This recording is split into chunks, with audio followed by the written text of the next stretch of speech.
Listo, grabación iniciada y comenzamos. ¿Ya? Sí se ve en la pantalla, ¿cierto? ¿Se ve en la pizarra? ¿Me confirman? Sí, profesor. Ya, entonces vamos a ver hoy día fisiología respiratoria. ¿Ya? Bien, entonces, dentro de la fisiología respiratoria, ahí hemos visto la semana pasada alteraciones de la fisiología básica, que eran problemas obstructivos. Ya, ahí hemos visto problemas restrictivos. Ya hemos visto uno que tenía que ver con la ventilación, sobre todo los patrones ventilatorios que tenían que ver con la sobredosis de opioides, ¿no? Opioides. Y para esta semana vamos a ver otra serie de temas, pero enfocados a lo que son las alteraciones B. ¿Ya? Como les comentaba en clase, doctores, y los que tienen de repente con otros docentes, cualquier duda que tengan también me la pueden hacer. ¿Ya? El detalle es que este tema hay que tocarlo hasta cierto punto porque nuestro límite va a ser Morfo 3. Una vez que yo vea que ya hay cosas que estamos tocando en Morfo 3, vamos a parar ahí, vamos a dar unas pequeñas pinceladas, pero la idea es no entrar a ese terreno. Por ejemplo, ¿qué cosa no vamos a ver? No vamos a ver espirometría. Yo sé que muchos ya lo han aprendido inclusive, pero no vamos a ver espirometría. ¿Ya? Los conceptos básicos, sí, pero no vamos a ver espirometría como tal. ¿Ya? Las curvas, todo eso no vamos a ver. ¿Ya? Entonces vemos obstructivo, restrictivo, opioides y alteraciones de eco. Ya. Para eso un pequeño recordaris de la fisiología respiratoria, en la cual habíamos visto que primero tenemos que diferenciar eh, términos médicos como la respiración. Tenemos que diferenciar que esta respiración abarca la ventilación, también abarca la difusión y abarca la perfusión. ¿Bien? La respiración es distinta porque la respiración tiene esos tres componentes. La ventilación solamente va a ser la entrada y salida de aire. En este caso, el más importante que nosotros necesitamos, que es el oxígeno y el CO2. La difusión, que va a ser la hematosis o intercambio gaseoso. Y la perfusión, que va a ser básicamente la oxigenación al tejido como tal, ¿ya? Al tejido como tal. Entonces, primero esa diferencia, ¿no?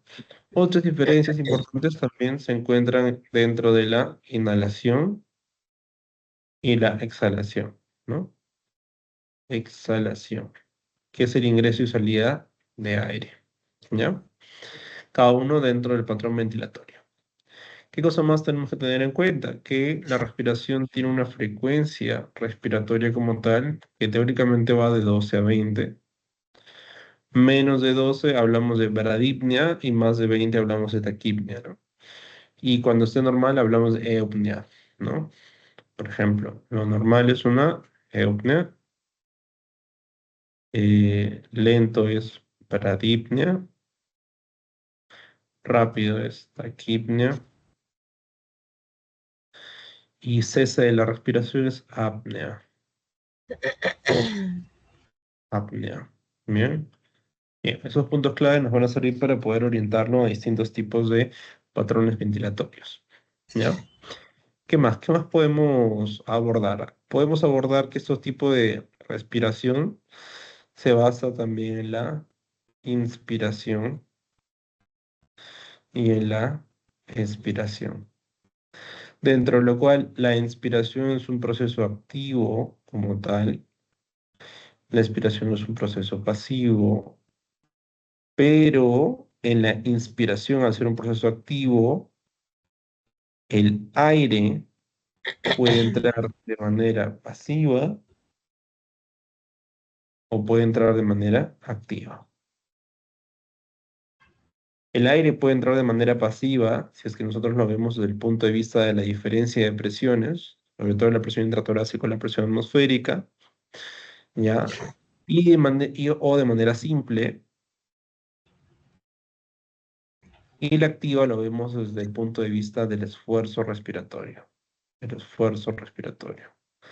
va a haber condiciones en las cuales nosotros necesitamos inspirar de manera forzada para que pueda ingresar el aire de manera activa, ¿ya?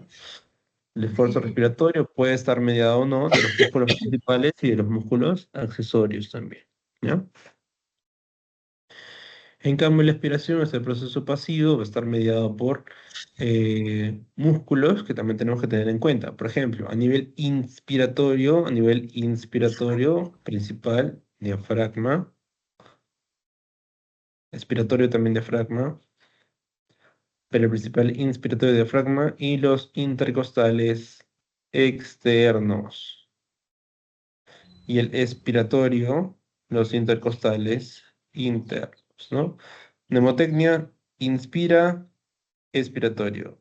Expira, inspiratorio, ¿ya? E con I con E, ¿ya?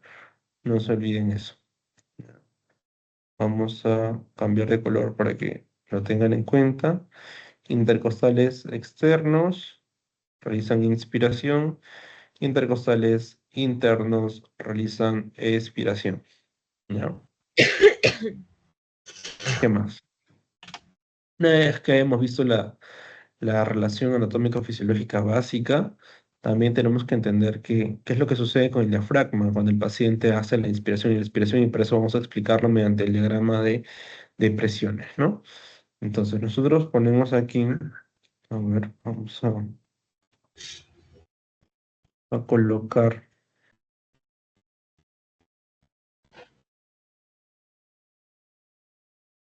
los pulmones,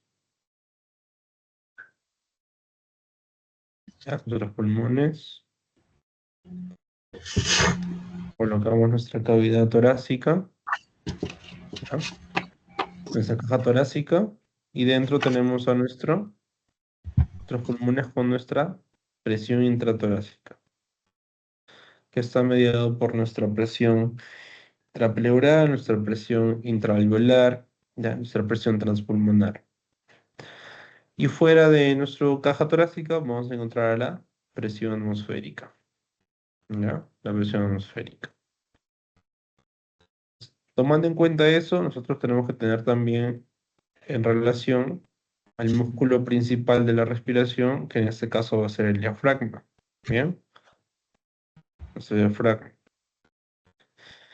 Que cuando el diafragma, perdón, cuando el paciente inspira, lo que busca es una contracción del diafragma. ¿Qué quiere decir? Que el diafragma se va hacia abajo. Se va hacia abajo. Hagan la prueba y ustedes van a pensar que se va hacia arriba, ¿no? Lo cual es falso, ¿no? Cuando uno contrae para que pueda inspirar, el diafragma se va hacia abajo, ¿ya? ¿Para qué se va hacia abajo? Para darle más espacio a los pulmones. Si le doy más espacio a los pulmones, entonces de manera gráfica, los pulmones alcanzarían más espacio y por lo tanto sería más fácil que ingrese el aire, ¿ya? El aire va a ingresar de mejor manera. Va a ser más fácil. Este principio en el cual hay una diferencia de presiones, en lo cual buscamos que el pulmón se expanda o que el pulmón se relaje, por así decirlo, para que ingrese el aire, nos habla que a menos presión va a haber más volumen. Y eso, autores, es la ley de Boyle-Marriott, ¿no? Ley de Boyle, ¿ya? Deme un momento, porque voy a poner el cargador de la laptop. Un segundo.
Ya, ¿se me escucha? ¿Se escucha? ¿Se puede ver la pantalla? ¿Sí? ¿Se ve el dibujo? ¿Me confirman? Sí, profesor. Ya, genial. Entonces estábamos hablando que eso está basado en la ley de Boyle, ¿cierto? Menos presión más volumen a una temperatura constante. Bien. Entonces esta ley de Boyle nos va a explicar por qué va a haber una diferencia de presiones tanto a nivel intratorácico como a nivel atmosférico, ¿no? Recuerden que a nivel atmosférico lo ideal, lo que se encuentra de manera basal va a ser 760 milímetros de mercurio. En el nivel intratorácico tendría que haber lo mismo, ¿no? Solamente que para términos prácticos, a nivel basal, intratoracicamente se encuentran 756 milímetros de mercurio, lo cual es dependiendo de la presión por centímetros de agua, de la presión de vapor de agua, dentro de la cavidad torácica, va a disminuir la presión y por lo tanto va a ser más fácil que ingrese el aire. Al ingresar el aire, obviamente, intratorácicamente va a aumentar la presión y lo que va a buscar luego es ganarle la presión atmosférica para que el aire salga, ¿no? Esto podemos ver una asociación o relación cuando el paciente vaya a altura, ¿no? Aquí ponemos un acápite, ¿no? Si el paciente se va a altura, ¿qué es lo que va a suceder? A mayor altura, ¿qué pasa con la presión atmosférica? ¿La presión atmosférica va a subir o va a bajar? La presión atmosférica va a bajar, ¿ya? Va a bajar. Eso significa, pregunta examen, que el oxígeno, tanto acá en Lima como en la China, en Japón, en Estados Unidos y en Puno, Cusco, ¿ya? Va a ser igual. La fracción inspirada de oxígeno, va a ser, que es la FiO2, va a ser igual, que normalmente es 21%, ¿no? El problema va a ser que al haber una disminución de la presión atmosférica, la presión parcial de oxígeno es la que va a disminuir. ¿Qué quiere decir? Que va a ser más difícil que el aire pueda entrar. ¿Por qué? Porque si es que yo cambio esta presión atmosférica de 760, la cambio a una presión de 750 por lo menos, ¿qué es lo más probable que suceda cuando yo pise Puno Cusco? Lo más probable es que como mi presión intratorácica es mayor que la atmosférica, el aire se escape, ¿ya? El aire se escape. Y por lo tanto, a cada momento nosotros vamos a estar exhalando, ¿ya? Vamos a estar exhalando. Bien.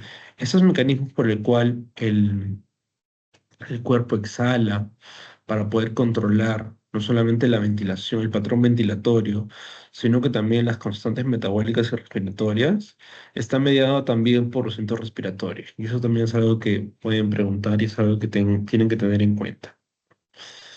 Vamos a darnos espacio para poder hacerlo. A ver, vamos a delimitar.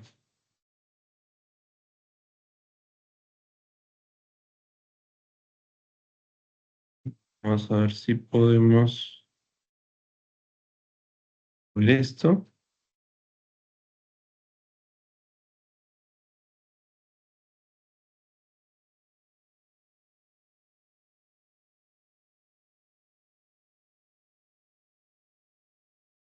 Ya,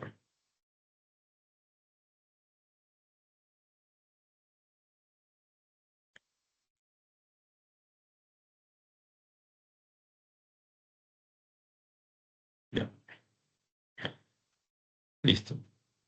Entonces, estábamos hablando de la diferencia que había con el paciente sobre altura, ¿no? Bien, entonces, en relación a ello, nosotros tenemos a nivel de tronco encefálico, tenemos una zona llamada tronco encefálico, la cual compone la protuberancia, el bulbo y la médula oblongada, en lo cual vamos a encontrar los centros respiratorios. Estos centros respiratorios van a estar compuestos por centros y núcleos específicos que tienen relación con los quimiorreceptores, barroreceptores, mecanorreceptores y nervios que van a apoyar a los músculos respiratorios secundarios, ¿no? Por ejemplo, Nosotros tenemos al centro neumotáxico, tenemos el centro amniótico, tenemos al núcleo dorsal y tenemos el núcleo ventral. Así como también tenemos a complejos que como tal actúan como centros marcapasos de estos que acabamos de mencionar, que por ejemplo va a ser el complejo Pre-Botzinger y el complejo Botzinger. Esos complejos y los núcleos y centros nos van a ayudar a la modulación de la respiración basal y forzada. ¿Qué quiere decir? Que tenemos una cadena de estimuladores positivos y estimuladores negativos para poder generar una acción de estos músculos, ¿no? Digamos, vamos lo siguiente, vámonos de la siguiente manera. Se supone que el paciente en un estado basal tiene que tener una frecuencia respiratoria de 12 a 20, ¿cierto? ¿Qué pasaría si por A o B esta frecuencia respiratoria aumenta o disminuye? Por ejemplo, esta frecuencia respiratoria va a aumentar si es que yo estoy viendo que los mecanismos de compensación no son los adecuados. ¿Qué pasaría si en la altura yo me doy cuenta que al no haber una presión de oxígeno, presión parcial de oxígeno eficiente, mi cuerpo entra en un estado en el cual el pH esté bajo, mi cuerpo entra en un estado en el que el PCO2 esté alto y que esta presión parcial de oxígeno esté baja? ¿Qué va a suceder si estos determinantes se encuentran de esta manera? Lo más probable que es que los que reaccionen sean mis quimiorreceptores periféricos, los cuales se encargan de regular al menos el 70% de la modulación respiratoria, sobre todo a nivel de CO2. Si es que mis quimiorreceptores periféricos se dan cuenta de este problema, van a enviar una señal para que el patrón de frecuencia respiratoria o el patrón ventilatorio sea diferente. Por ejemplo, si es que yo estoy respirando de una manera adecuada gracias a mi núcleo dorsal, recuerden que el núcleo dorsal se encarga sobre todo de los patrones inspiratorios, que actúan como patrones simples, más no forzados, usan la musculatura principal, como por ejemplo el diafragma y el intercostal interno, intercostal externo, ¿ya? Diafragma e intercostal externo. Corte que el externo hace inspiración. En cambio, el ventral, ahí hemos visto que el ventral lo que realiza sobre todo es la expiración, es para una respiración accesoria, ¿ya? Y sobre todo por los músculos accesorios, ¿no? Los tirajes, ¿no? Y también, como es a predominio expiratorio, va a usar el intercostal interno, ¿ya? Entonces, ¿qué es lo que va a suceder, no? Si el paciente está dentro de una inspiración normal, quien va a controlar este núcleo dorsal va a ser el centro apneústico. Y para eso también tienen que saber qué cosa hace el centro apneústico. El centro apneústico se encarga de prolongar la frecuencia respiratoria. El término prolongar no significa que hace que la frecuencia respiratoria sea más alta. Caso contrario, dice que la frecuencia respiratoria dure más, o sea menor. La frecuencia respiratoria sea menor. Quiere decir que 12 a 20, si se activa el apnéustico, lo que busca es que de 12 pase a 11, a 10, a 9, a 8, a 7, 6. ¿De qué más se encarga el apnéustico? Para que lo tengan más fácil, se encarga de la respiración profunda. Respiración profunda. O sea, respiración que normalmente era, ¿no? Basal, tranquila, la hace profunda, se toma un respiro, por así decirlo. ¿Ya? ¿Qué más? Eso va a hacer que prolongue la frecuencia respiratoria, respiración profunda y la frecuencia respiratoria disminuya, ¿no? 11, 10, 9, 8. ¿Qué pasaría si es que el apnéusico tiene una estimulación tan grande? Pues va a inhibir al dorsal. Y si se inhibe el dorsal, entonces no se va a dar una adecuada inspiración. Lo más probable es que el paciente expire y que poco a poco ni siquiera puede expirar tampoco y la respiración cese, ¿no? Eso es lo que sucede, por ejemplo, en los pacientes que tienen sobredosis de opioides. Lo que ocurre es una depresión respiratoria. Depresión respiratoria, ¿ya? Va a haber una hipoventilación. El paciente en la hipoventilación se acumula de CO2. Se acumula de CO2. Mira. ¿Y quién va a recepcionar la acumulación de CO2? Los quimiorreceptores periféricos, ¿ya?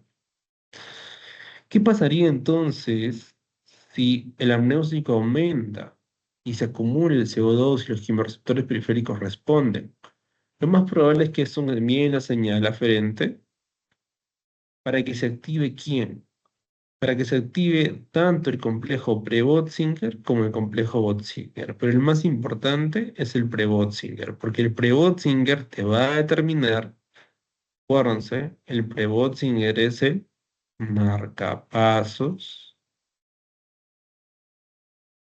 marcapasos respiratorio. Está mediado por receptores acoplados, similares a los metabotrópicos acoplados a proteína G, solo que estos usan a los receptores de neuroquinina tipo 1 y usan tanto el glutamato, pero sobre todo usan a la sustancia P, ¿ya?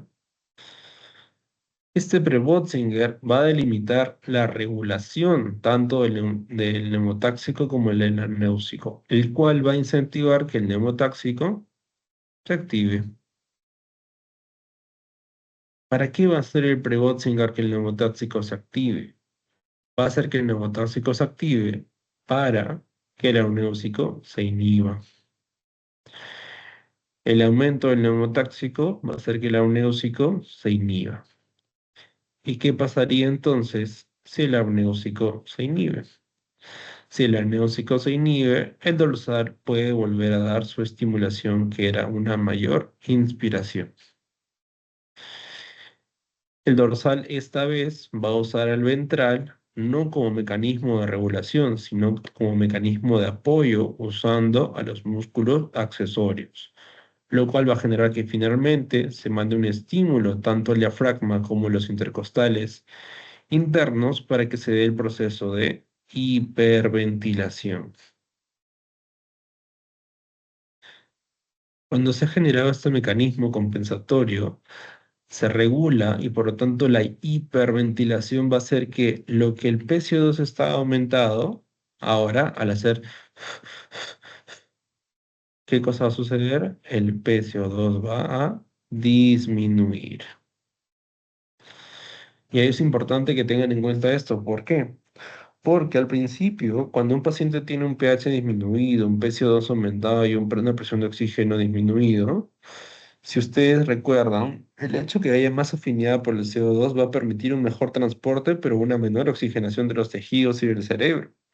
Eso hace que no podamos controlar los procesos metabólicos y por lo tanto el paciente puede entrar en un estado soporoso, un estado comatoso, ¿no? En la altura, por ejemplo, eso se manifiesta con aumento de la, de la toxicidad tanto del CO2 como el del bicarbonato. El paciente experimenta mareos, náuseas, vómitos, ¿no?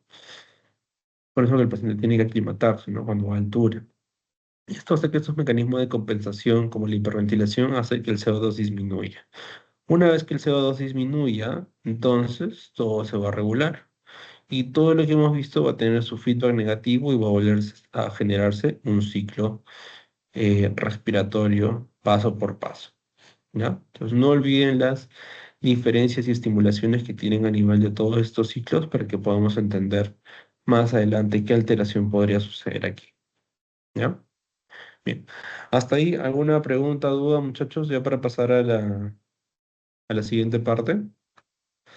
Me escriben por chat, por favor, las dudas que tengan, los temas que deseen que hagamos en una próxima sesión, por favor. ¿Ya?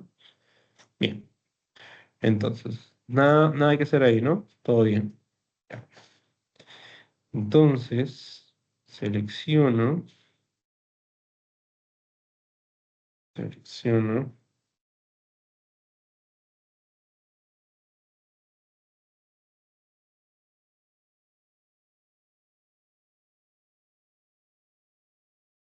vamos quitando de la ecuación lo que hemos hecho. Listo. Bien. ¿Qué más tenemos que verificar? Tenemos que verificar, una vez que se haya dado la respiración, sea una inspiración, una expiración, se dé un adecuado proceso de intercambio de gases. Y es que por eso mismo tiene que haber una unidad funcional. En este caso, a nivel respiratorio, la unidad funcional va a constar de lo siguiente. Va a constar de una barrera. ¿Qué barrera? Una barrera. Esta de acá. Vamos a dibujarla.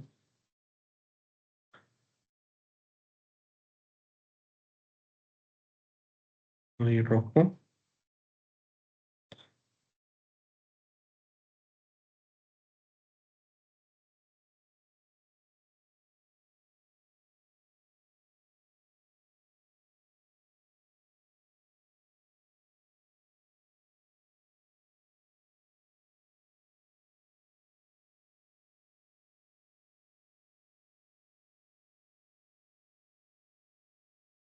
Ya.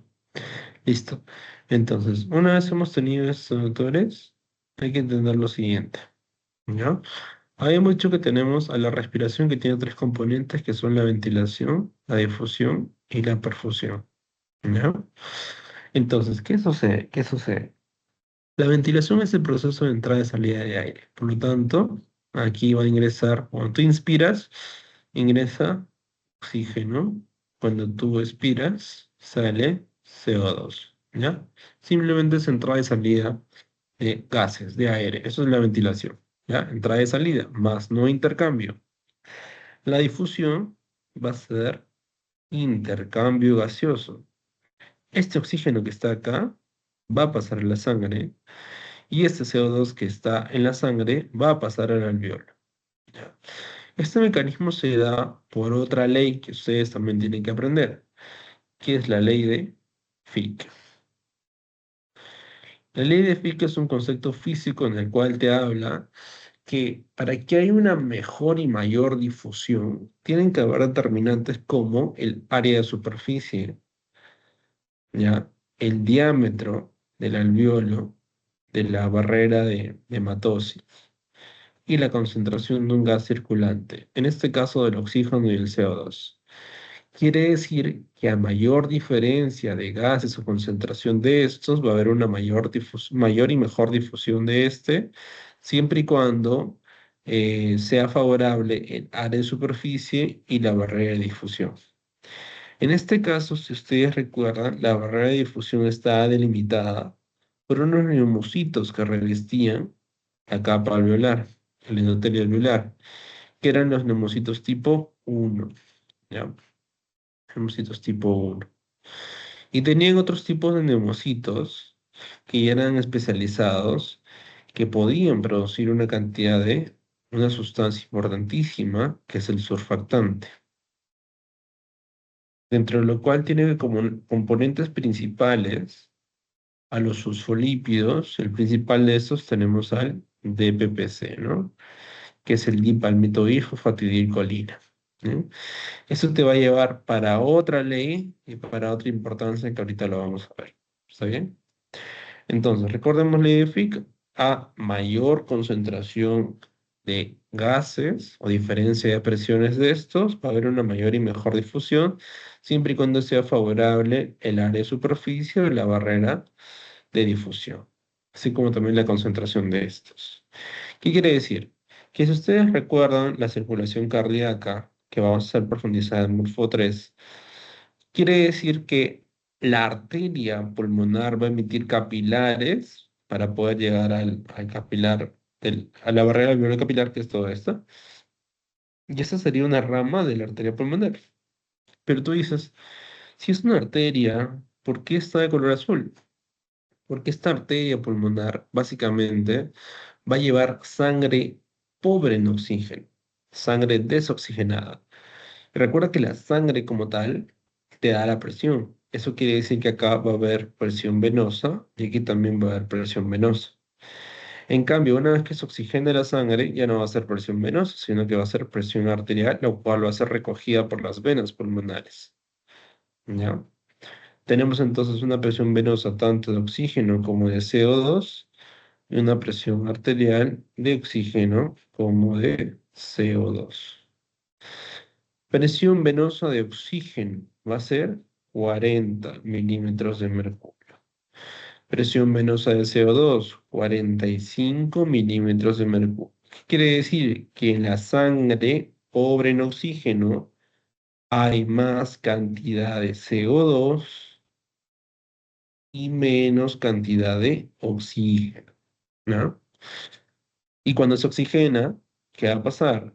Va a haber más cantidad de oxígeno que puede llevar a 100 o hasta 104, depende de la geografía. Y a nivel de CO2, como ha perdido CO2, esta va a bajar a 40 milímetros de mercurio. 40 milímetros de mercurio. Entonces, si nos damos cuenta, este CO2 viene por acá. Tengo un montón de CO2. Y como acá tenía un poquito de CO2, se intercambian. El CO2 va de mayor a menor concentración. Igual pasa con el oxígeno. Acá tengo un montón de oxígeno. Y acá tenía un poquito de oxígeno, lo cual hace que este oxígeno grande se vaya acá y este oxígeno chiquito salga por acá. ¿Ya?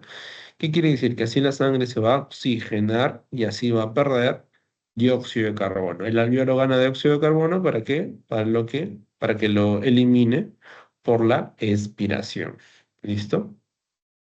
Es la inspiración y esta es la expiración. Listo. A este proceso se le llama hematosis, difusión, intercambio gaseoso. ¿Ya? Hematosis, difusión, intercambio gaseoso. ¿Ya? Bien.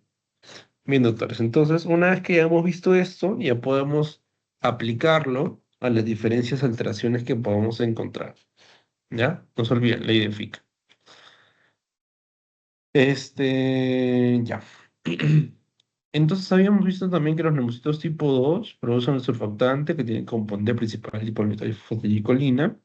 Y este va a ser importante para qué? Para otra ley. Ya hemos visto Boyle, ya hemos visto Fick y ahora vamos a ver la ley de Laplace. Ley de Laplace o ley de la tensión superficial. Esta ley de la tensión superficial nos hace referencia a que depende si el alveolo es pequeño o si el alveolo es grande. ¿Y cuando tenemos un alveolo pequeño y grande? Cuando el paciente es prematuro o cuando tenemos una inspiración o una expiración. ¿Se acuerdan qué pasaba en una inspiración? En una inspiración, primero el alveolo está así.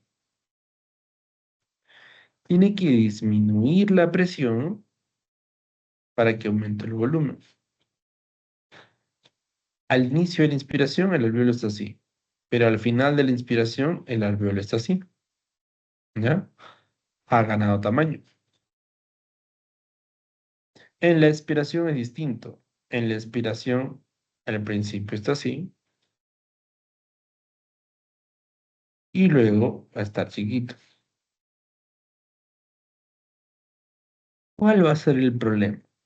El problema va a ser cuando el radio del alveolo, acá tenemos un radio, este es un radio bajo, este es un radio alto, este es un radio bajo,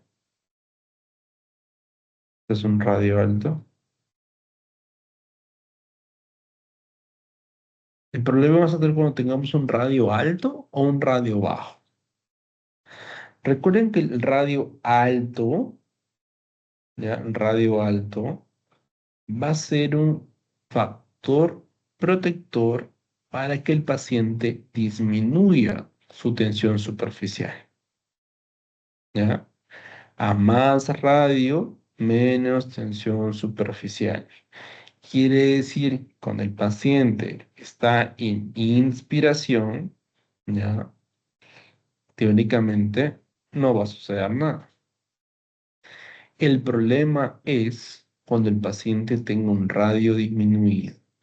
Si el paciente tiene un radio disminuido, lo más probable es que ese alveolo colapse, sea al final de la expiración o al principio de la inspiración. Para eso, para que no colapse, necesita moléculas fosfolípidos que puedan proteger aquí al biofilm que se encuentra separando tanto al aire como al agua. Recuerden que ustedes cuando estaban en el vientre materno, ustedes respiraban agua, respiraban orina, ¿no? Estaban nadando ahí en el líquido amniótico, ¿ya? Sus pulmones eran hipoplásticos, no funcionaban porque nunca habían estado en contacto con el aire. Recién cuando ustedes nacen, recién entran en contacto con el aire y por eso se forma ese biofilm que va a dividir el aire de una película de agua. Eso hace que se cree la tensión superficial, ¿no? Lo mismo que aparece en las piscinas, ¿no? Esa tensión que hace que el agua, las moléculas de oxígeno, formen puentes de hidrógeno para que la superficie sea más fuerte, sea más compacto. Por eso si ustedes se tiran de panzazo de 10 metros, entonces les va a doler, ¿no? Si es que rompe la tensión superficial, por ejemplo, los clavadistas, no va a haber dolor, ¿no? Y esto pasa. Cuando esto pasa, sobre todo en prematuros, va a ocurrir algo llamado colapso alveolar, que en el caso de los prematuros se llama enfermedad de membrana hialina. En el caso de adultos, sobre todo hay algo correspondiente al colapso alveolar que se le llama atelectasia. Lo que yo quiero que sepan es simplemente cuáles son las diferencias físicas y fisiológicas en las cuales va a haber una alteración de la presión, del volumen y sobre todo del radio con respecto a la tensión superficial y en qué pacientes son más susceptibles a estos problemas, ¿no? ¿Qué se le podría hacer, qué se le podría dar, etcétera, etcétera? ¿Ya? Vamos a hacer la redistribución de la imagen para que tengamos espacio.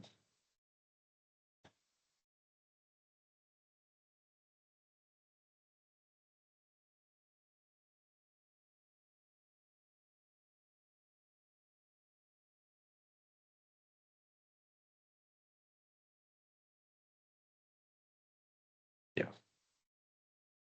Bien. Entonces, como preconcepto habíamos visto a nuestro alveolo,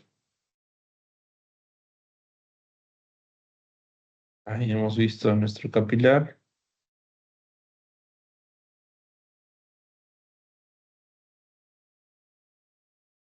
nuestra ventilación, nuestra difusión y nuestra perfusión.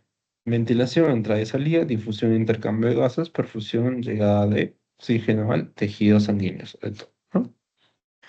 Ya. Entonces, ¿cuándo esto se va a ver alterado? Esto se va a ver alterado cuando hayan problemas obstructivos,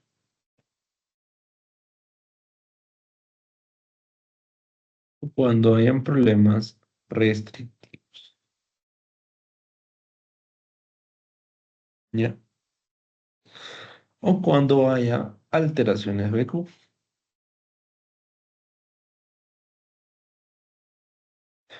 Para ello es importante, yo les sugiero, ¿no? Que revisen un poquito de zonas de West, básicamente para tocarlo como tema de discusión. De momento no es importante que lo sepan, ¿ya? Pero las zonas de West nos denomina que a nivel pulmonar tenemos zonas de mayor ventilación y mayor perfusión. Si es que dividimos en 3 tercios, lo más probable es que en la zona apical haya más ventilación que perfusión. en la zona del medio haya igual nivel de ventilación y perfusión,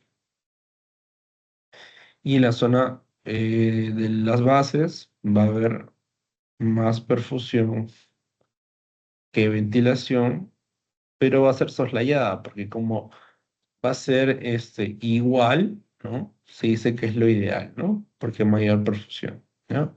Pero esas son las zonas de West, ¿ya? Igual revisen. Ahora, estos conceptos nos sirven para ver lo siguiente, ¿no? Obstructivas, una enfermedad clásica, asma. Otra clásica, EPOC. Restrictiva, una clásica, fibrosis pulmonar. No se equivoquen con fibrosis quística, ¿ya? Las alteraciones BQ, ahorita lo vamos a ver, ¿ya? Entonces, obstructiva, toda patología que altere la zona de conducción. ¿Qué cosa es zona de conducción? Todo lo que no tenga que ver con el alveolo. Todo lo que llegue desde las fosas nasales hasta el epitelio respiratorio. O sea, no tiene nada que ver con el alveolo. Doctor, pero el asma tiene que ver con el alveolo. No, mentira. El asma es un problema a nivel bronquial. ¿Ya? El asma es un problema a nivel no tiene nada que ver con el alveolo. ¿Ya? Estas patologías obstructivas, sobre todo, van a tener problemas en la expiración. ¿Podría tener también problemas en la inspiración? Sí, pero cuando es larga data, cuando es muy grave. Pero sobre todo problemas expiratorios. Problemas expiratorios. Clásico, asma o poco, ¿no? Asma, caracterizado por un estado de hiperreactividad bronquial, en la cual tu bronquio es muy sensible y va a responder ante edema, broncoconstricción, broncoconstricción e hipersecreción de moco. Hipersecreción de moco. ¿Bien?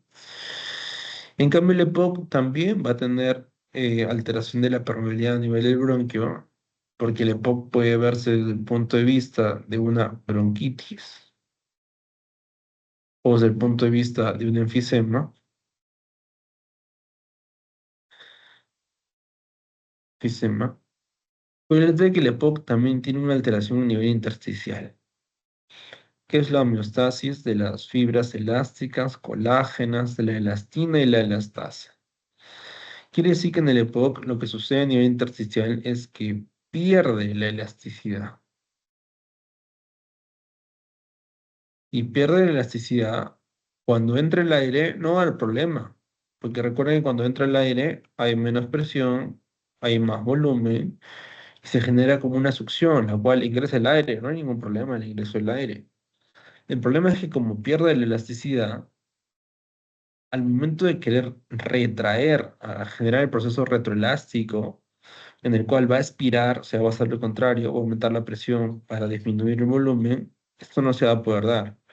Por lo tanto, los pacientes con EPOC va a haber una expiración prolongada.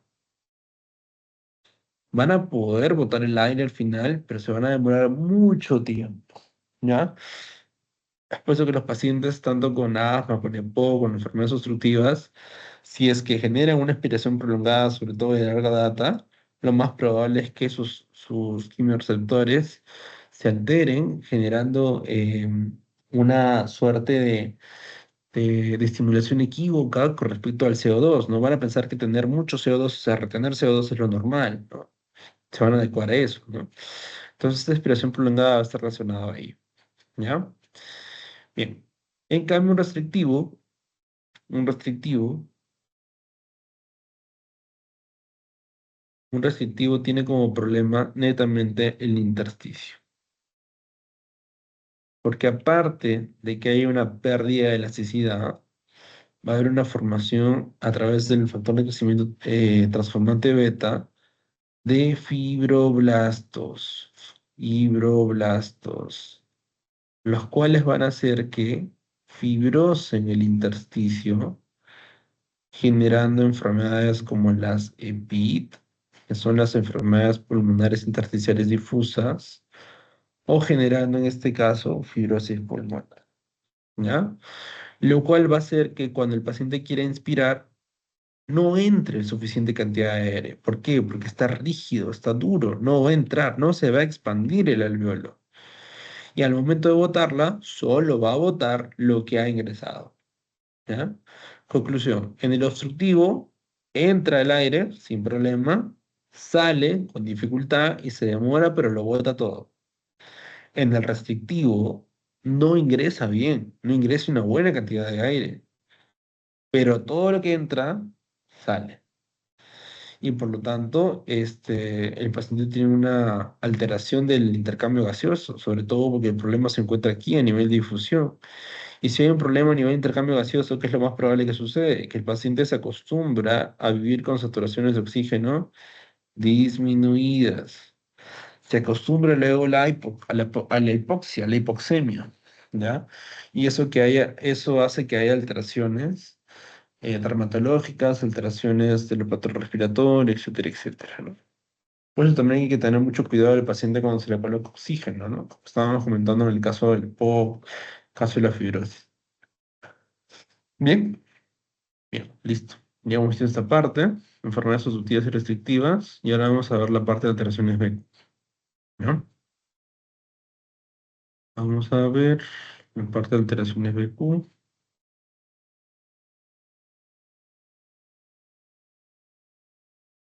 Ver,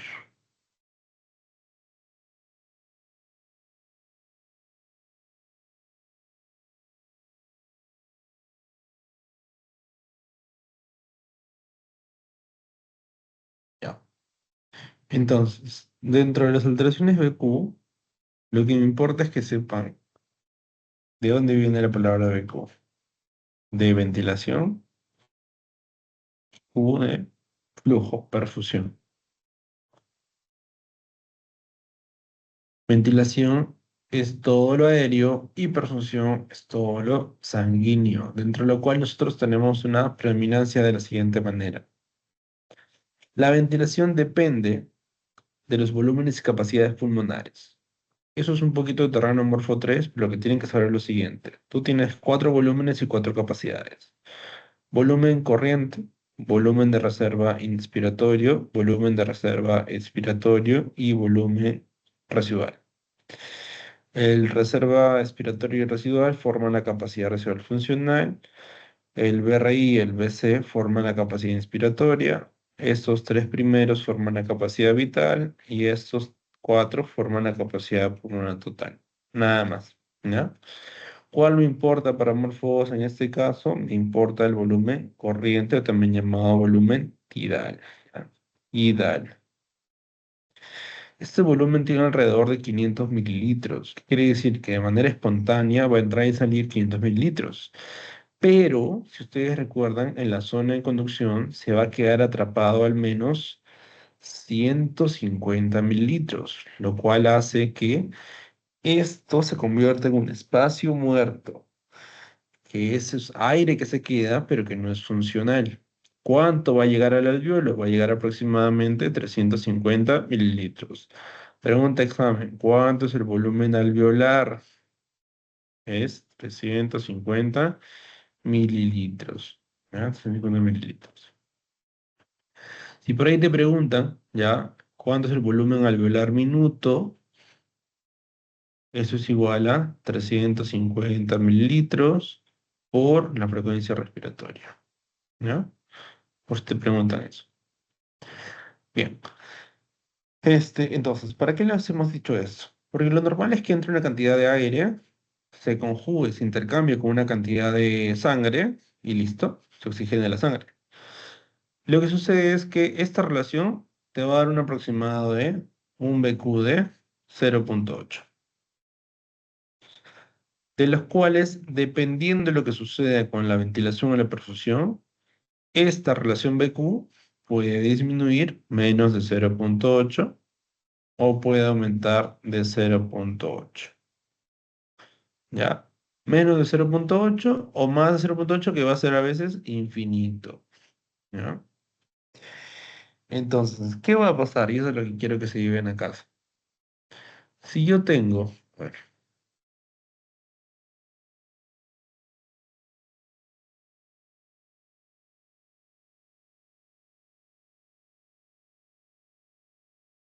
¿Qué pasa si yo tengo una obstrucción a este nivel? ¿Ya? No sé, una moneda, un soldadito de plomo, un juguete, un carrito de juguete. ¿Qué va a suceder a este nivel? ¿Va a ingresar el aire? No, el problema netamente es ventilatorio, ¿cierto? El aire no va a poder pasar. Si el aire no va a poder pasar, ¿qué va a suceder con el intercambio? ¿Va a haber oxígeno realmente? ¿Este oxígeno va a existir? No va a haber oxígeno. Si no va a haber oxígeno, esta sangre que era venosa, que tenía sus presiones venosas, ¿se va a poder oxigenar? No se va a poder oxigenar. Si esa sangre no se oxigena, lo más probable es que aquí pase sangre venosa. Si pase sangre venosa cuando debería pasar sangre arterial, quiere decir que va a haber una mezcla de sangre. Cuando hay una mezcla de sangre, nos hace referencia a la que la ventilación-perfusión ha disminuido y eso se conoce como shunt, ¿ya? Shunt, ¿ya? Mezcla de sangre, ¿ya? Mezcla de sangre. ¿Bien? ¿Qué pasaría si tenemos otro caso en el cual la obstrucción se da, pero ya no a nivel ventilatorio, sino que la obstrucción se da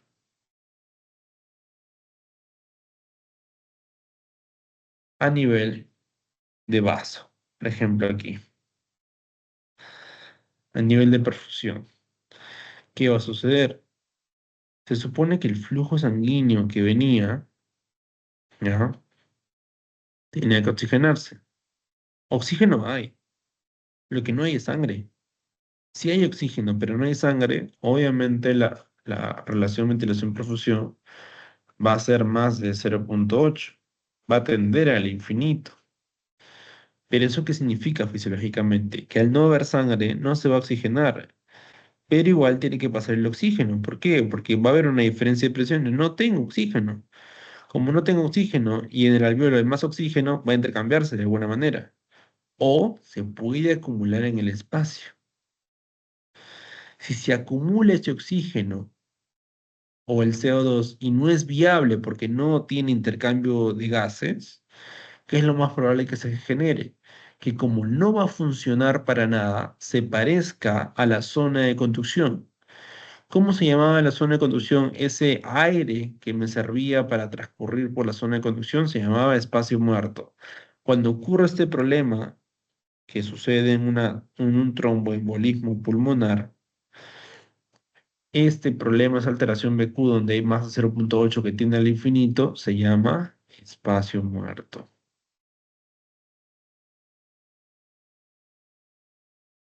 El aire queda atrapado y no se puede intercambiar por el flujo sanguíneo. ¿Bien?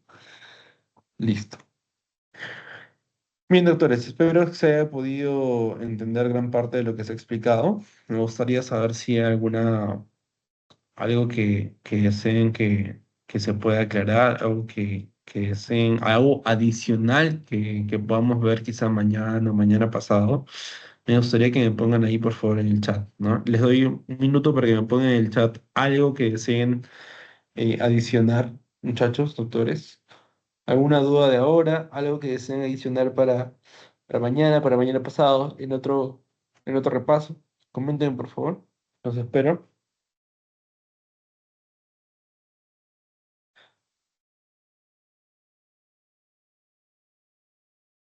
A ver, chicos, dudas, algo, chicos del norte, chicos de ATE, chicos de otras secciones, algo que deseen mencionar.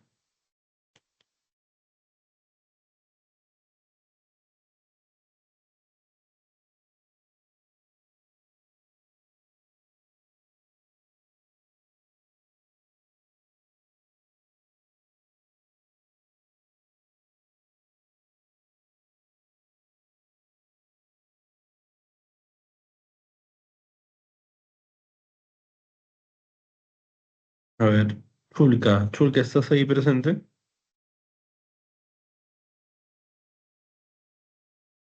buenas tardes. ¿Qué tal, Cholga? ¿Tú eres sede? CDAT. Coméntame, doctora, ¿cuál es tu duda de examen teórico, examen práctico? ¿Cuál es la diferencia que ves entre el teórico y el práctico?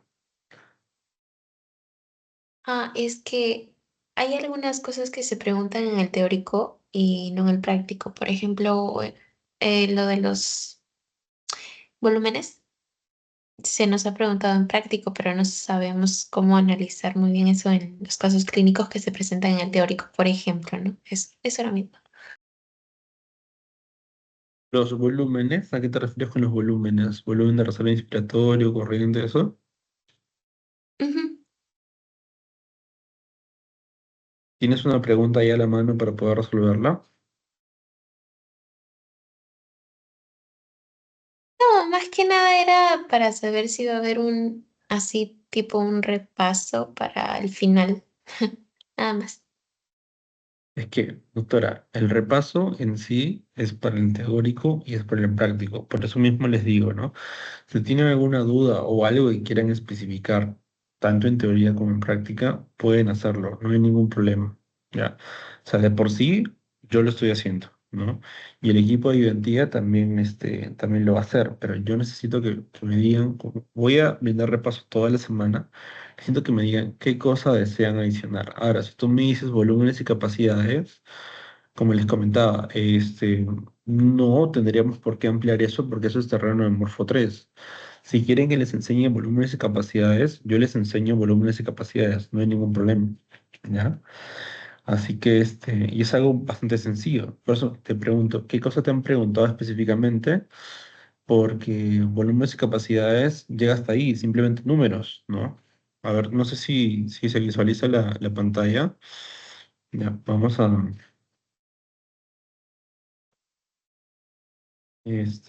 a hacer la selección para reducirlo.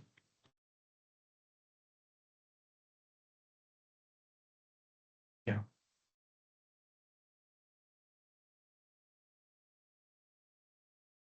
ya. Por ejemplo, mire, ¿sí se ve la pantalla? ¿Me confirman? La pizarra. Sí, profe.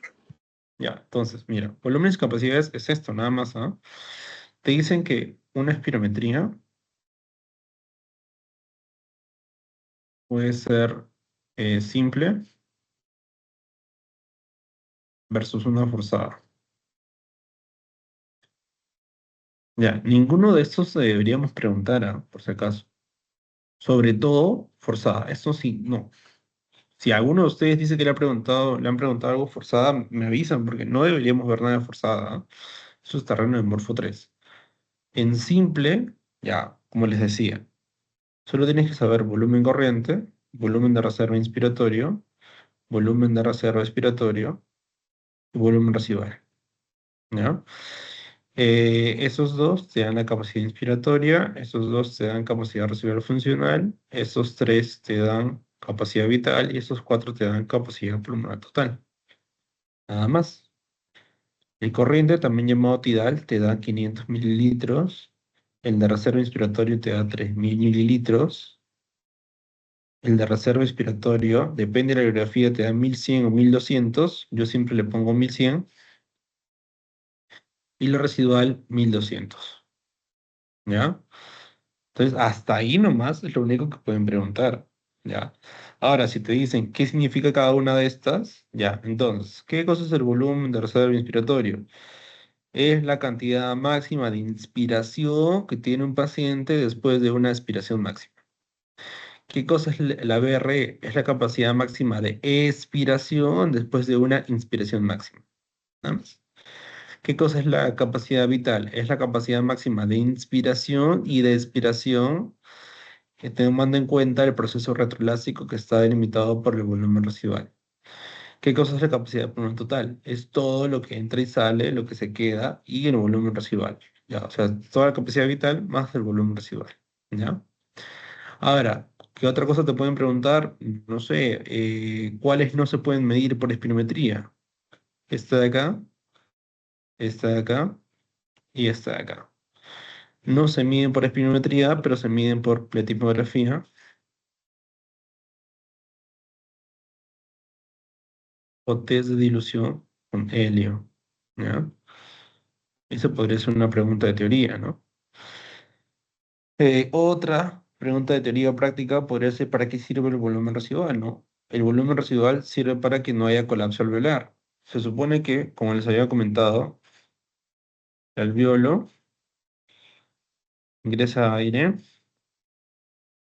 se amplía, y ahí no pasa nada. ¿Por qué? Porque la tensión superficial disminuye, ¿ya? No pasa nada. El surfactante te ayuda, pero no pasa nada. Una vez que expiras, ahí está el problema, porque aumenta la tensión superficial. Uno te ayuda el surfactante y lo otro te ayuda el volumen residual. Si es que no existiera volumen residual, ¿qué pasaría? Es como un globo cuando se rompe. Eso sería tan, pero tan chiquito, ¿ya? Que colapsaría. Y ese colapso se llama atelectasia, ¿ya? Entonces, el volumen residual protege el proceso retroelástico del alveolo, ¿ya? Por eso es importante, ¿ya?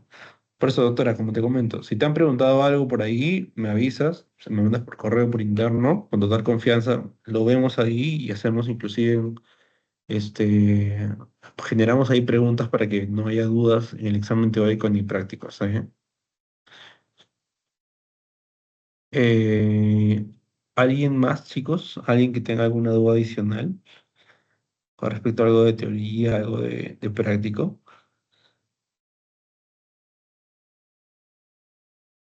Doctor, buenas. ¿Qué tal, Ramos? ¿Tú eres Eh, Villa Norte AT? Luis, soy de Villa. Cuéntame, ¿qué pasó? Una pregunta. En teoría, bueno, en práctica vimos que la presión atmosférica, bueno, mi profesor lo tomó así como cero No te y escucho. dijo que la presión atmosférica iba a ser cero siempre. Perdón, perdón, no te escucho, no te escucho. Te estoy escuchando algo de la presión atmosférica, no te escucho bien. ¿Ahora me escucha? Un poco entrecortado, pero a ver, coméntame, coméntame. No, me comentaron que bueno, mi profesor de práctica dijo que la presión atmosférica iba a ser cero y lo iba a tomar así como valor constante. ¿Cómo que la presión atmosférica va a ser cero? ¿A qué te refieres? Dame Claro, cuando contexto, dame hizo, caso. cuando hizo mecanismo de ventilación, mencionó pues Ujú.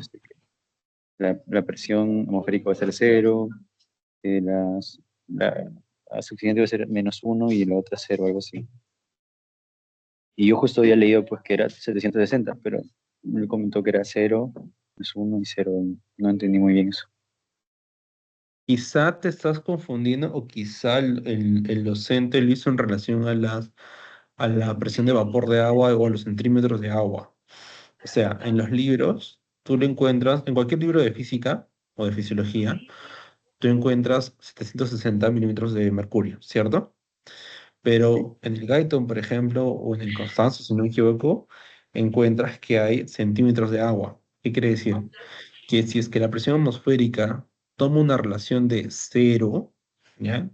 Con respecto a la presión intratorácica, el hacer que tú inspires, o sea, que disminuyes tu presión intratorácica, va a hacer que esa presión, donde cero es su basal, pero voy a dibujarlo para que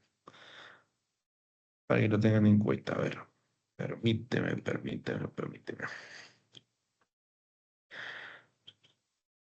Ya, acá. Entonces, tienes tus pulmones,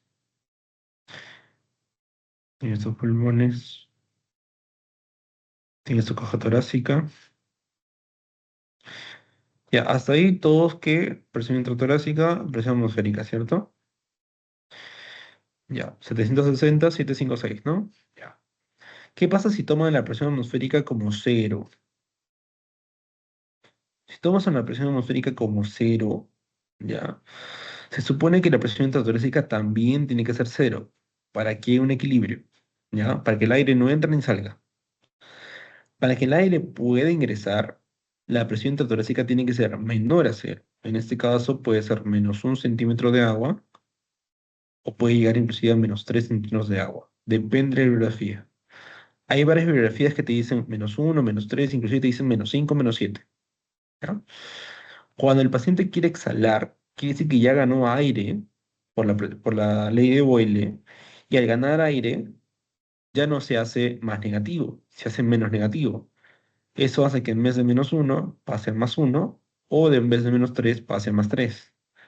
Al pasar esto y la presión atmosférica siguiendo, mientras siga siendo cero, y esta presión intratorácica sea +1 o +3, va a ganar la presión atmosférica y por lo tanto el aire tiende a salir. ¿Ya? O sea, la determinancia simplemente es por la nomenclatura. O sea, si hablas de milímetros de agua, perdón, milímetros de mercurio, o si hablas de centímetros de agua. ¿Ya? Depende de eso, doctor. Quizá eso quiso decir tu docente. Ya. Listo, gracias, doctor, sí, Ya. por aclarar. Ya. A ver, ¿qué más, muchachos? Siéntanse libres de preguntar todo lo que deseen, no hay ningún problema. ¿Ya? A ver qué dice. Blanda, la altura, pulmones, presión, fisiología de las enfermedades que se me vino la semana pasada. Más que nada, hazme poco. Romero López.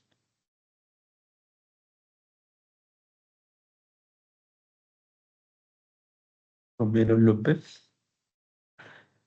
Shiner. ¿Dónde están? Lo de la altura lo hicimos hace un rato al principio y lo del ASPEPOC también. No sé si acaban de entrar, Romero. Ah, profesor, perdón, no se prendía mi micrófono. Sí estuve, pero no lo entendí bien. O sea, no terminé de comprender realmente muy bien esa enfermedad. También porque la semana pasada no pude asistir a la teoría porque estaba enferma. ¿Cómo? No, que sí estuve y también estuve hace un rato, solo que la semana pasada tuve problemas para entenderlo porque tuve que faltar a la teoría porque estaba enferma y no Ya, llegué a comprender bien la teoría, la fisiología de las enfermedades.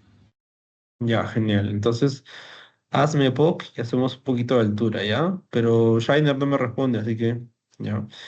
Y Rota nos dice hormonas tiroideas y calciotróficas, ¿no? O sea, T3, T4 y paratormona, ¿no?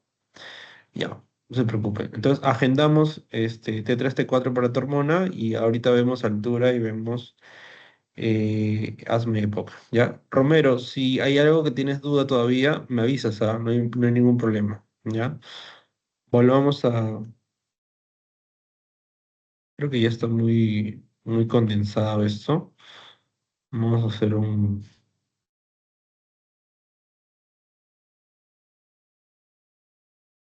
limpia. Uy, ¿qué pasa? No se borra.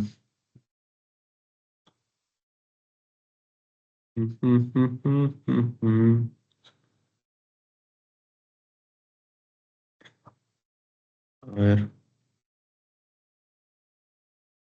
¿cómo se borra esto?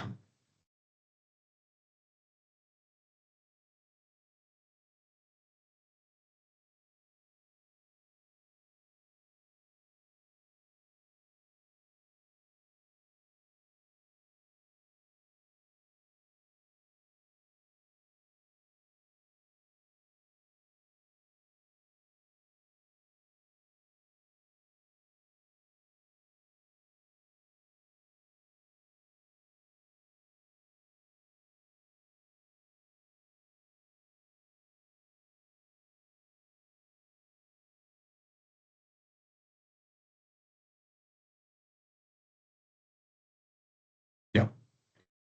A ver, vamos con asma de Pau, ¿no, doctora? Ya. ¿Ves mi pantalla, doctora? Sí se ve, profesor. Ya. El asma, habíamos dicho que es un estado de hiperactividad bronquial. ¿Ya? Hiperactividad bronquial. En pocas palabras, el problema son los bronquios, más no los alveolos. ¿Ya? Tienes aquí tu unidad funcional Y el problema son los bronquios, más no los alveolos, ¿ya? Alveolos no tienen nada que ver. ¿Qué quiere decir hiperactividad bronquial? Que los bronquios son muy sensibles. Cualquier cosa que pase, cualquier noxa que, que pase, ¿Qué ¿ya? pex? Sea el pelo del perro, sea el detergente, sea el cigarrillo, sea el ejercicio, va a generar. Chicos, su audio, por favor. Su audio, por favor, muchachos. ¿De quién es su audio? Si no, vamos a tener que parar la grabación, ¿ya? Por favor. Listo. ¿Qué dice 5% de aumento? Chaguare, Chaguare, ¿me escuchas?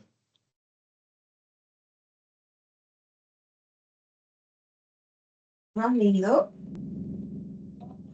Chaguares. Doctores, coméntenle por favor a Chaguares para que pueda silenciar. No, dice que Ya, yo le silencié. Bien.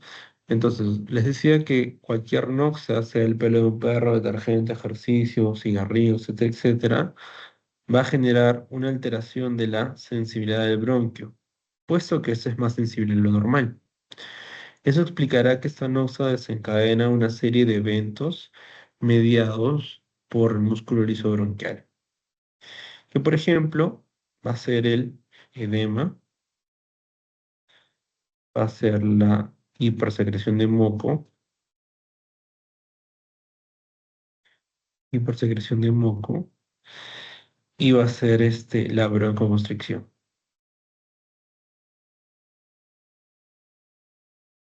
¿Está bien, doctora? El asma tiene esto, tiene edema, hipersecreción de moco y broncoconstricción. ¿Qué quiere decir? Que todo el bronquio se va a inflamar, o sea, edema, y va a haber mucho moco. Y aparte, el mecanismo M3 que te ayuda para la broncoconstricción va a generar broncoespasmos. O sea, esto va a ser más pequeño, ¿ya? Va a ser más pequeño. Lo cual hace que el flujo de aire, ¿no?, sea más difícil para que este pase. Pero cuando el asmático inspira, no tendría problema. ¿Por qué? Porque cuando el asmático inspira, usa OL y por lo tanto menos presión, más volumen. Eso hace que el alvéolo haga un mecanismo de succión en el cual permita o favorezca la entrada de aire. No importa cuán difícil sea, el aire va a poder entrar porque todavía hay espacio. El problema va a ser en el asmático, en la expiración, porque ahí voy le va a hacer a más presión, menos volumen y el aire quiere salir. Pero esta vez, para salir, no solo tiene esta dificultad, sino que va a haber más presión y menos volumen con el cual va a salir y por lo tanto va a ser más dificultoso. Cuando quiera salir por un canal bien estrecho, lo más probable es que el asmático haga, y ese silbido que genera son los famosos sibilantes del paciente asmático, ¿ya? Clásicamente un asmático tiene sibilantes a nivel expiratorio. Y como el aire se demora en salir por la obstrucción, es una expiración prolongada. ¿Ya? Eso es lo normal. Cuando el paciente se complica o es asmático de muchos años, no lleva tratamiento, etcétera, etcétera, o es totalmente refractario, que no le ayuda ninguna pastilla, no le ayuda ningún inhalador, nada, ningún mecanismo, nada, lo más probable es que aparte de los expiratorios, también encuentres problemas inspiratorios. Pero eso ya es grave, ya. Paciente ya larga data, descompensado, refractario, etcétera, etcétera. ¿Está bien? Hasta ahí vamos con asma. Eso hace al asma una enfermedad obstructiva. Ya, obstructiva. ¿Ahí estamos bien, doctora? Profesor, algo que no entiendo muy bien, que es algo tonto, pero no lo logro captar bien, es cuál es la presión. ¿A qué te refieres con presión? ¿A lo que estoy Es mencionando que, acá? Ajá, la presión, ¿qué tipo de presión es? ¿Qué presión es? ¿Qué está generando esa presión? Ya. A ver, vamos a dibujar acá abajo.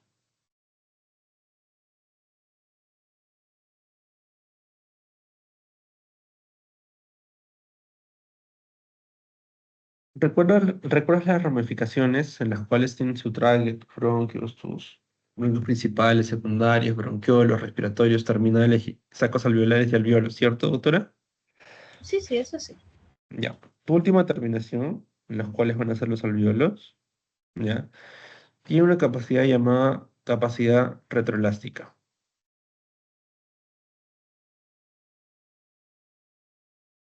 ¿ya? Esta capacidad retroelástica depende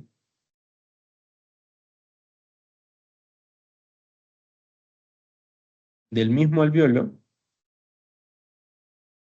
del epitelio alveolar,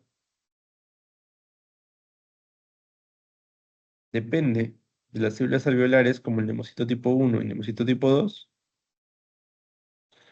¿ya? Depende de los macrófagos también y las células de polvo, ¿ya? Depende del intersticio, que es el que está entre el alveolo y el capilar, y este intersticio tiene fibras elásticas,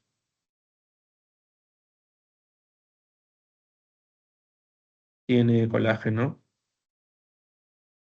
tiene elastina, tiene elastasa y tiene alfa-1 antitripsina, ¿ya? Este proceso retroelástico depende de todo esto que he mencionado y también de la presión intraalveolar, ¿ya?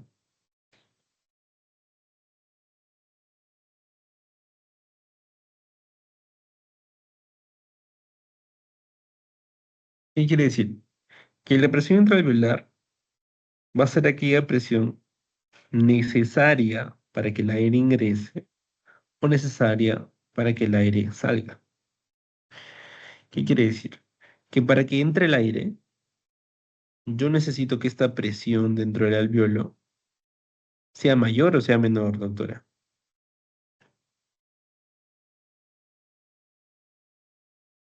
Para que entre tendría que ser una menor presión. Exacto. ¿Qué cosa hace que la presión sea menor?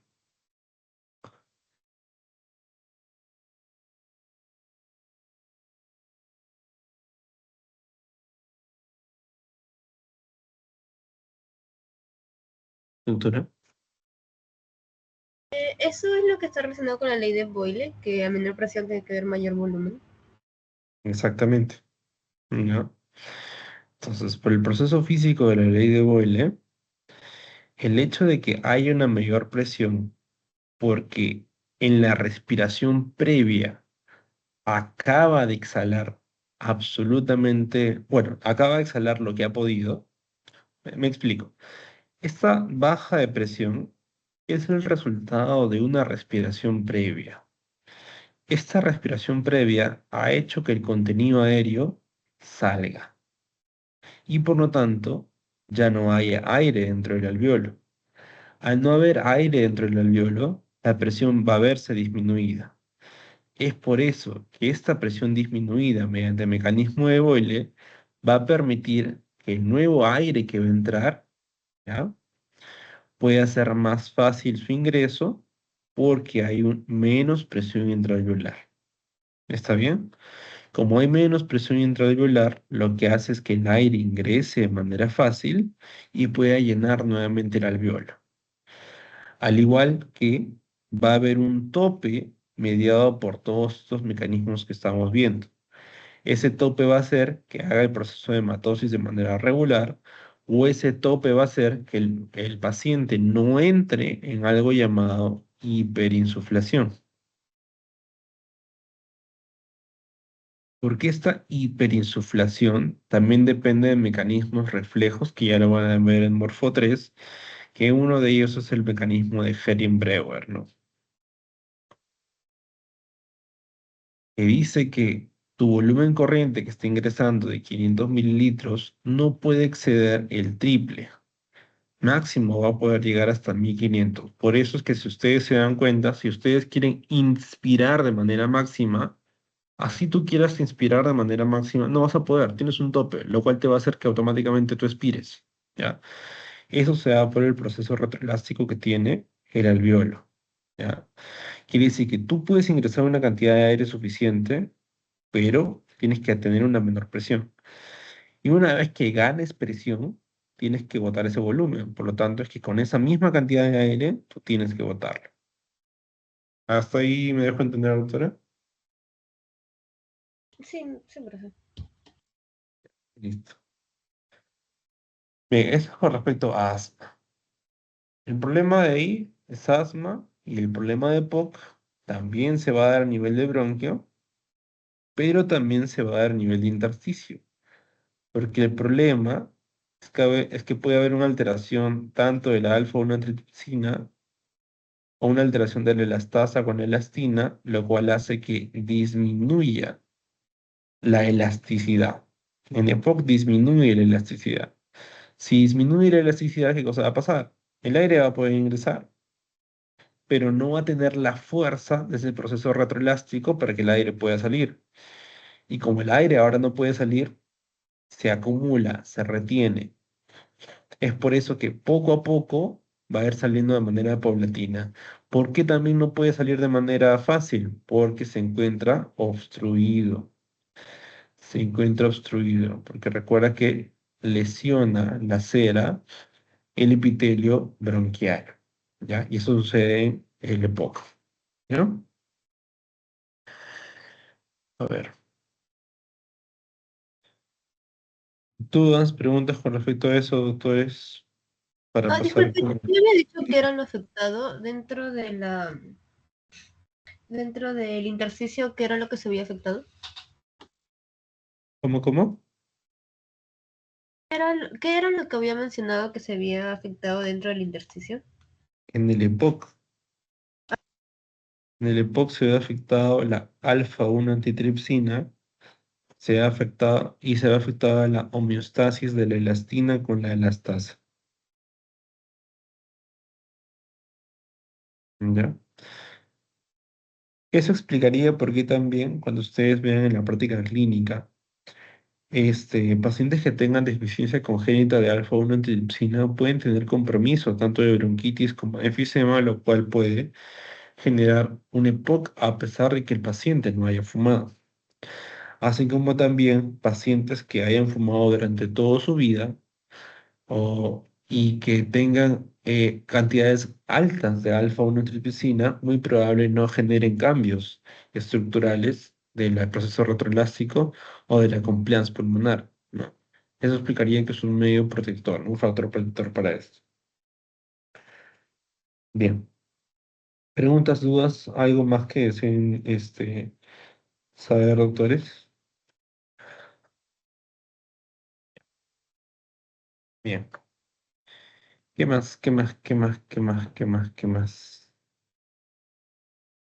Ujú. Ya. Entonces, vamos apuntando que nos queda pendiente hormonas tiroideas, calciotróficas y hormonas digestivas. ¿Ya? Hormonas digestivas, yo les sugiero, justo vamos a hacer también un repaso de Morfo 3 y como comparten ese tema ustedes, podemos hacerlo inclusive juntos. ¿Ya? Porque ambos ven el mismo tema, ambos ven el mismo tema de péptidos y hormonas gastrointestinales, ¿no? Y ahí le podemos afianzar. ¿Está bien? Bien, ¿algún otro tema que deseen ver más adelante, aparte de hormonas tiroideas y calciotróficas, así como también hormonas digestivas, doctores? Me comentan, por favor, para tenerlo a la mano. Me comentan por el grupo, ¿ya? O me pasan abajo con sus delegados y estamos coordinando, ¿sí? Lo más probable es que tengamos repaso mañana, ¿ya? Mañana por la tarde-noche o el jueves por la mañana, ¿ya? Eso es lo más probable en nuestro siguiente repaso. ¿Está bien, doctores? Bien. Entonces, la grabación está, voy a paralizarla. Cualquier cosa que necesiten me avisan por interno o me avisan con sus delegados y estamos coordinando doctores. Vayan estudiando, por favor.